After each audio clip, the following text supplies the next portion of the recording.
په دوحه کې د طالبانو او امریکا ترمنځ د سولې خبرو بیا پیل هیلې راټوکولي چې ښایي په راتلونکو نږدې ورځو کې د دواړو لورو ترمنځ د سولې هوکړه وشي. په قطر کې د طالبانو د سیاسي دفترویاندسهیل شاهین ویلي چې په تیرو 2 ورځو کې د دواړو اړخونو ترمنځ ګټورې خبرې شوې دي. ښاغلي شاهین پر خپله ټویټر پاڼه په 2 پرلپسې ټویټونو کې لیکلي چې د ملا برادر اخوند په مشرۍ دوی له امریکايي پلاوي سره د سولې هوکړې پر لاسلیک او د مراسمو په اړه خبرې کړي دي. د طالب لوري دغه خبرې د پاکستان د بهرنیو چارو وزیر له څرګندونو وروسته کیږي چې په یوه ویډیوي پیغام کې یې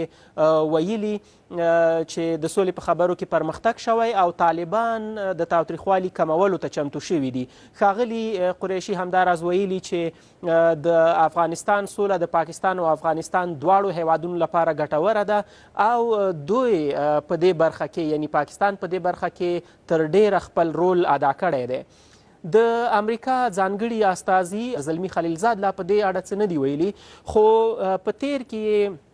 څو ځلې طالبانو نه غوښتنه کړې چې بین الافغاني مذاکراتو ته د غاړه کیږدي، اوربند یې وکړي او تاوتریخوالی دې کم کړي. په همدې حال کې د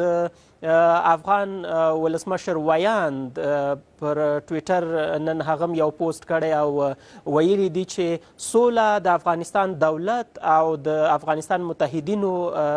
بنسټیز لومړیتوب دی او په خبره یې تر اوربند پرته نشي کېدلی چې پرمختګ پکې وشي. ښاغلي صدیقي همداراز ویلي چې یوازې هغه طرحه افغان دولت او خلکو ته د منلو ده چې پر اوربند ټینګار پکې شوی وي. تیره ورځ د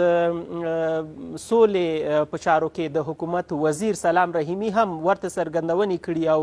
ویلي دي چې تر اوربند پرته د سولې په خبرو کې پرمختګ ناشونی دی او دوی تر دې پرته په بل څه باور هم نشي کولی. خو ښاغلي رحیمي هیله څرګنده کړې چې که چیرې په قطر کې د امریکا او طالبانو ترمنځ